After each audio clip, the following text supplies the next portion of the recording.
Assalamualaikum warahmatullahi wabarakatuh. Salam sejahtera bagi kita semua. Om Swastiastu. Halo Semoton Pajak, jumpa kembali di podcast 908 berbicara ringan mengenai pajak. Nah, pada kesempatan kali ini kita akan membahas mengenai program pengungkapan sukarela. Apa sih itu program pengungkapan sukarela? Nah, saat ini saya ditemani oleh Mbok Niputu Destriana Dewi atau yang biasa kita sebut Mbok Dede. Halo Mbok Dede. Halo, Semoton Pajak semuanya, Mas Oni, Om Swastiastu. Om Swastiastu. Semoga sehat selalu ya Mbok Dede. Oke, langsung saja. Nah, Mbok Dede, saat ini kita ada program baru yang diinisiasi oleh Direktorat Jenderal Pajak yang disebut dengan Program Pengungkapan Sukarela. Kira-kira apa saja sih, apa itu program pengungkapan sukarela? Nah, jadi Mas Oni dan Semoton Pajak semuanya. Jadi sebenarnya saat ini itu kan memang DJP sedang mengeluarkan program ya, menjalankan program. Program ini memang diamanahkan oleh undang-undang terbaru nih Mas Oni, Undang-Undang Nomor 7 Tahun 2021 namanya Undang-Undang Harmonisasi Peraturan Perpajakan. Jadi di mana di dalam undang-undang tersebut itu memang ada salah satu programnya namanya Program Pengungkapan Sukarela. Ini memberikan kesempatan nih Mas Oni pada masyarakat, pada wajib pajak, pada Semoton Pajak dimanapun berada, itu untuk melaporkan kewajiban perpajakannya yang selama ini masih ada yang belum atau tidak dipenuhi. Jadi program ini memberikan kesempatan nih Mas Oni kepada Semoton Pajak semuanya. Jadi melalui pembayaran pajak final itu berupa pengungkapan harta. Nah, jadi program ini ada dua kebijakan, nanti akan saya ulas nih detailnya lebih lanjut nih Mas Oni. Oke, mantap Mbok Dede. Nah, kira-kira program yang saat ini berlangsung sejak kapan atau sudah dimulai atau belum sih Mbok Dede? Nah, sebenarnya ini malah justru sudah mulai mendekati masa akhir Mas Oni. Mau mendekati masa akhir ya Mbok Dede. Tapi masih ada kesempatan, masih ada waktu, jadi jangan khawatir. Justru semakin kita gencarkan lagi nih sebelum nanti lewat malah oh ternyata udah lewat. Jadi program ini berjalan 6 bulan Mas Oni. Jadi dari Januari 2022 sampai 30 Juni 2022. Masih ada waktu nih, masih ada waktu. Kurang lebih 1 minggu nggak Mbok Dede? Lumayan itu kalau ingin dimanfaatkan. Sayang banget kalau dilewatkan. Sayang banget kalau dilewatkan. Nah, Mbok Dede, dengar-dengar sebelumnya tuh ada program yang sudah dijalankan. Kalau tidak salah namanya Tax Amnesty. Ya, benar Mas. Kira-kira PPS ini tuh kelanjutan Tax Amnesty atau berbeda sama sekali, Mbok Dede? Jadi sesuai dengan yang diamanahkan oleh undang-undang ya Mas Oni. Jadi memang Tax Amnesty dan PPS ini program pengungkapan sukarela itu pada prinsipnya sama, hampir sama. Tapi memang ada yang berbeda, ada kriteria yang berbeda. Jadi memang kita tidak menyebutkannya itu tax amnesty kesekian, itu enggak, karena nama programnya sendiri berbeda dan undang-undangnya pun berbeda, karena ada beberapa kriteria yang berbeda juga.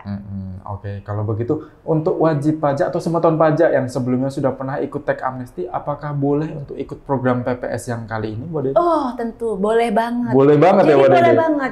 Justru ini programnya karena lebih luas ya. Jadi ada dua kebijakan di mana memang untuk wajib pajak yang dulunya pernah ikut tax amnesty tapi masih ada yang belum atau kurang diungkapkan, ataupun bagi wajib pajak yang dulunya orang pribadi ini nggak pernah ikut tax amnesty tapi ternyata ingin ikut, itu open. Jadi sangat terbuka. Oke. Nah, dengar-dengar juga program pengungkapan sukarela ini terdiri dari dua kebijakan. Kebijakan 1 dan kebijakan 2. Kira-kira perbedaan antar kebijakan itu apa saja, Mbok Dede?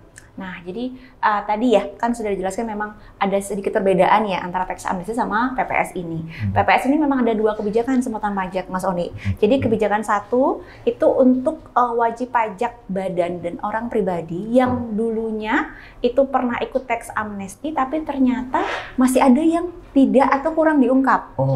Nah, sedangkan kalau untuk kebijakan 2 itu bagi wajib pajak orang pribadi yang belum mengungkapkan dengan sepenuhnya. Nah, semua hartanya di SPT tahunan 2020.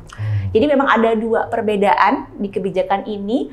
Kebijakan 1 memang basis datanya itu melihat ke wajib pajak yang dulunya pernah ikut tax amnesty, sedangkan kebijakan 2 itu untuk perolehan harta dari 2016 sampai 2020 yang belum atau kurang ungkap lah gitu ya di SPT tahunan 2020. Mantap sekali Mbok Dede. Nah, kira-kira nih Mbok Dede, kalau ada wajib, Semoton ini kan sudah tahu apa itu kebijakan yang ada di PPS, kemudian kapan berlangsungnya dan apa itu programnya.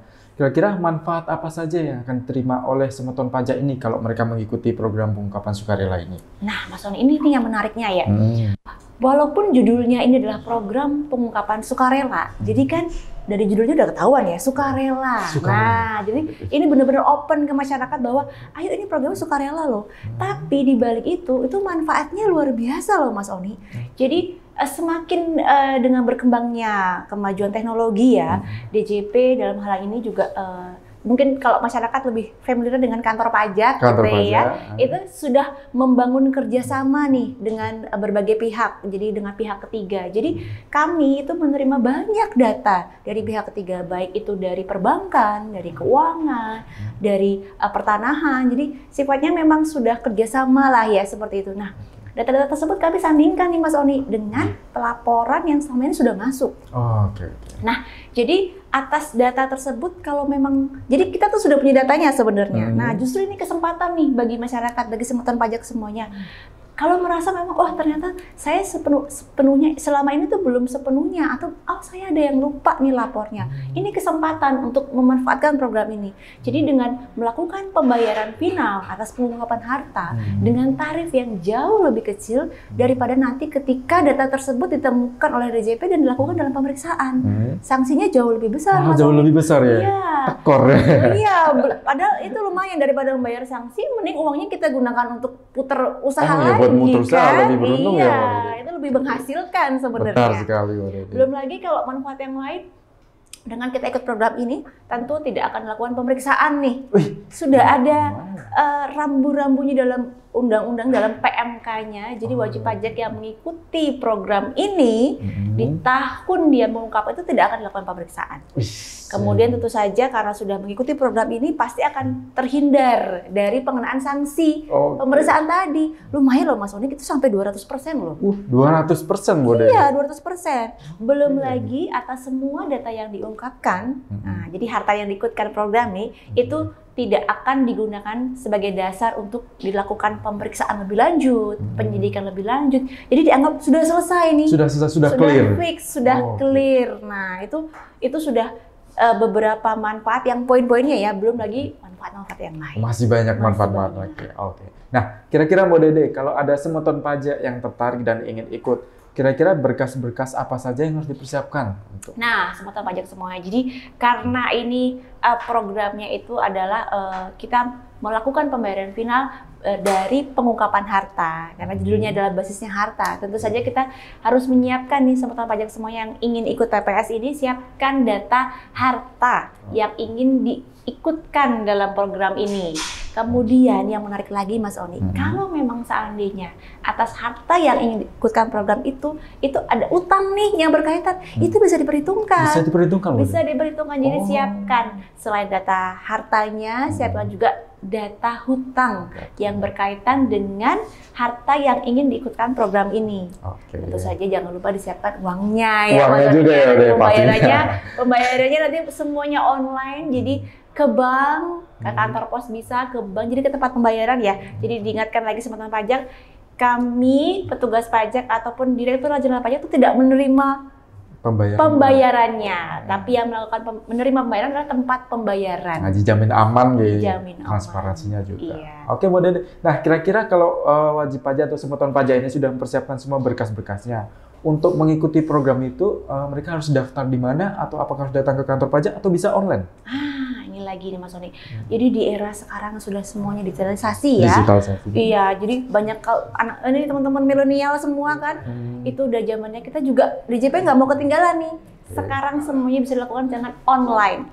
Jadi kita punya website, jadi single account ya, online itu namanya DJP Online. DJP Online. Yang selama ini semutan pajak semua sudah ada yang manfaatkan buat billing online, lapor SPT online gitu ya, daftar NPWP juga semuanya online. Itu juga online, Mbak. Iya, dengan PPS, jadi PPS pun online semuanya juga. Di DJP Online. Jangan khawatir, kita semua punya di semua kantor pajak, apalagi khususnya Tabanan ya, kita sudah punya Satgas. Kita juga punya help desk, kita juga punya layanan online. Jadi jangan khawatir, tutorial YouTube lengkap. Jadi semutan pajak nggak perlu khawatir kekurangan informasi ataupun bantuan kalau memang ada kesulitan. Oke, nah terkait bantuan itu tadi, kalau misalnya wajib pajak membutuhkan konsultasi lebih lanjut, kira-kira ada nomor yang bisa dihubungi nggak sih? Tentu aja. Jadi seputar pajak semua jangan khawatir. Kalau memang ada kesulitan ataupun ingin informasi lebih lanjut, kami dari kantor pajak Tabanan itu membuka layanan, baik itu konsultasi via WA, WhatsApp, ataupun lewat telepon, ataupun datang langsung. Nah, kami semua siap sedia. Oke. Nah, jangan lupa juga kalau misalnya wajib pajak punya pertanyaan, bisa juga DM lewat IG kami, Pajak Tabanan, bisa di-search nanti dan di-follow untuk mengetahui informasi-informasi lebih lanjut mengenai perpajakan. Nah, mungkin itu saja segmen episode kali ini. Nah, sebelum saya tutup, kira-kira Mbak Dede punya pesan atau saran untuk wajib pajak nih terkait PPS? Nah, semoga pajak semuanya, ini mumpung programnya itu sebentar lagi akan berakhir ya, seminggu lagi. Seminggu lagi akan berakhir, masih ada waktu dan sangat sayang untuk dilewatkan ya. Sekali, kapan lagi jangan ada sampai program ini? Begitu selesai baru ya saya masih kurang, terus ditemukan datanya, wah iya ternyata saya lupa lapor. Boleh kena denda yang tadi 200%. Iya, sayang banget itu dendanya, malah lebih baik kita gunakan uangnya untuk putar usaha ya, seperti tadi ya. Jadi semutan pajak semuanya, ini bukan program yang sangat sayang untuk dilewatkan, manfaatkan, ungkapkan saja. Ungkapkan saja. Terima kasih Mbak Dede atas informasinya. Jadi begitu semutan pajak mengenai program pengungkapan sukarela. Apabila semutan pajak mempunyai pertanyaan lebih lanjut, jangan ragu untuk menghubungi kami. Bisa datang langsung ke kantor pajak atau lewat media sosial kami, Instagram pajak Tabanan. Oke. Nah, apabila semutan pajak punya saran atau kritik, bisa juga ditulis di kolom komentar di bawah. Oke, itu saja. Saya Onifala dan saya Dede. Oke, mohon maaf apabila terdapat kesalahan. Wassalamualaikum warahmatullahi wabarakatuh. Om Santi Santi Santi.